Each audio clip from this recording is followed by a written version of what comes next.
ओम श्री गणेशाय नमः। ओम नमः शिवाय। ओम नमः शिवाय। शिवाय नमः। ओम। 16वें अध्याय सावन माहात्म्य का 15वां अध्याय सुपोधन नामक व्रत।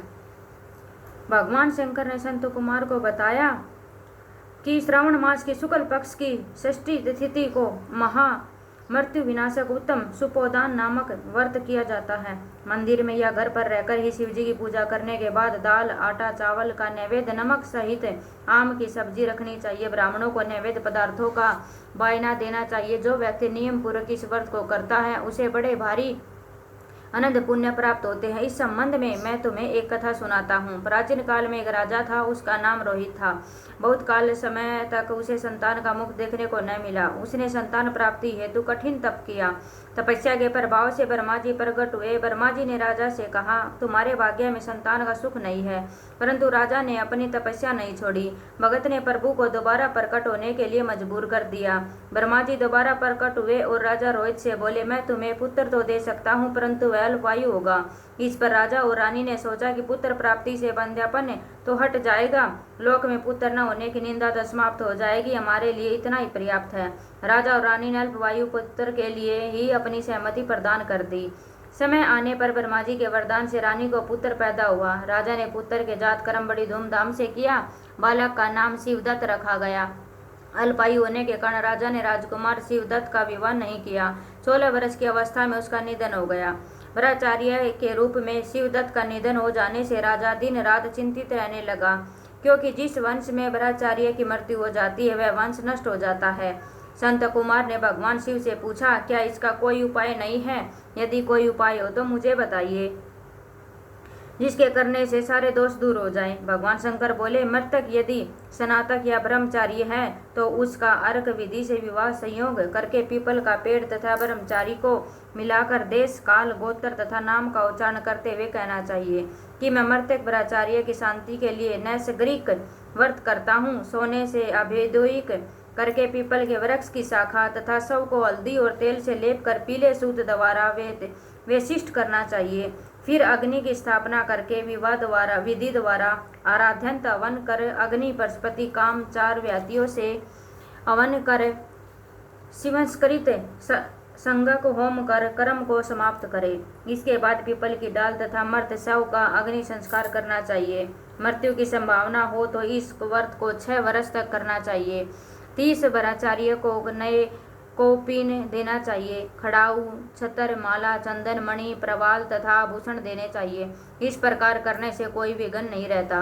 राजा ने इस विधि को ब्राह्मण के मुख से सुनकर सोचा कि यह मुख अर्क विवाह मुझे अच्छा नहीं लगा। विवाह होना ही मुख्य बात है। मैं राजा हूँ, जो कोई इस लड़के के साथ अपने पुत्री की शादी करेगा मैं उसे धन दौलत से मालामाल कर दूंगा। उसके राज्य में एक ब्राह्मण रहता था जो किसी कार्य से बाहर गया हुआ था। उसकी प्रथम पत्नी से एक पुत्री थी। उसकी दूसरी पत्नी बड़ी दुष्ट प्रकृति की थी। उसने धन के लालच में लड़की को देना स्वीकार कर लिया। उसने 1 लाख रुपया लेकर अपनी सौत की 10 वर्षीय कन्या को राजा के मृत पुत्र के साथ शादी कर दी। उस बाला को लेकर राजा के सेवक शमशान भूमि में गए और शव के साथ उस लड़की को सती होने की व्यवस्था करने लगे। तब वह अबोध बाला बोली, आप यह क्या कर रहे हैं? लड़की की बात सुनकर वे सब दुखी मन से कहने लगे, तुम्हारा पति मर गया है, तुम्हें इसके साथ सती होना है। यह सुनकर लड़की रोने लगी और बोली, आप मेरे स्वामी को क्यों जलाते हैं? मैं उन्हें जलाने नहीं दूंगी। आप सब लोग जाए, मैं यहाँ अकेली रहूंगी। यह सब उठेंगे तब उनके साथ ही आऊंगी। लड़की का हठ देखकर सब करुणा से द्रवित होकर चले गए। अब छोटी सी लड़की जो न कुछ समझती थी न जानती थी, सबके पास अकेली बैठकर भगवान शिव पार्वती को याद करने लगी। बार बार पुकारने पर करुणा के सागर शिव पार्वती नंदी पर सवार होकर शमशान में लड़की के पास पहुंचे। बालिका ने जब शिव पार्वती को देखा तो वह उनके चरणों में गिरकर अपने पति के प्राणों की भीख मांगने लगी। शिव पार्वती बालिका के बाल स्वभाव से प्रभावित होकर बोले, तुम्हारी माता ने सुपोदान का व्रत किया था, तिल तथा जल देकर उसके फल का संकल्प कर अपने पति को दो। तथा अपने मर्त पति से कहो, मेरी माँ ने सुपोदन नामक व्रत किया था, उसके प्रभाव से मेरा पति पुनः जीवित हो जाए। बोली बाली बालिका ने भगवान शिव पार्वती के आदेशानुसार वैसा ही किया। शिवदत्त तुरंत ऐसे उठकर बैठ गया जैसे कोई सोता हुआ उठकर बैठ जाता है। शिव पार्वती उस बालिका को व्रतोपदेश देकर अंतर्ध्यान हो गए। शिव पार्वती के अंतर्ध्यान होने के बाद शिवदत्त ने उस बालिका से पूछा, तुम कौन हो? मैं यह शमशान भूमि में क्यों हूँ? बालिका ने सारी कथा उसे बता दी। अगले दिन नदी के तट पर स्नान करने के लिए आए हुए लोगों ने वापस लौटकर राजा को बताया कि उसका पुत्र उस बालिका के प्रभाव से जीवित हो गया है। यह सुनकर राजा की प्रसन्नता का ठिकाना न रहा। वह प्रसन्न होकर गाजे बाजे के साथ नदी तट पर आया। राजा ने पुत्र वधू की प्रशंसा की।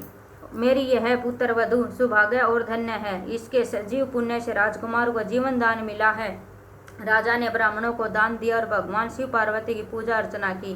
ब्राह्मणों के कहने के अनुसार नगर में प्रवेश करने हेतु शांति यज्ञ किया गया।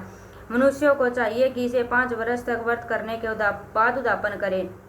शंकर पार्वती का प्रतिदिन अर्चन करें। पूर्व विधान से व्रत में नैवेद्य तथा बायना देना चाहिए। इस व्रत के करने से प्राणी चिरायु पुत्र प्राप्त कर अंत में शिवलोक को जाता है। ओम नमः शिवाय।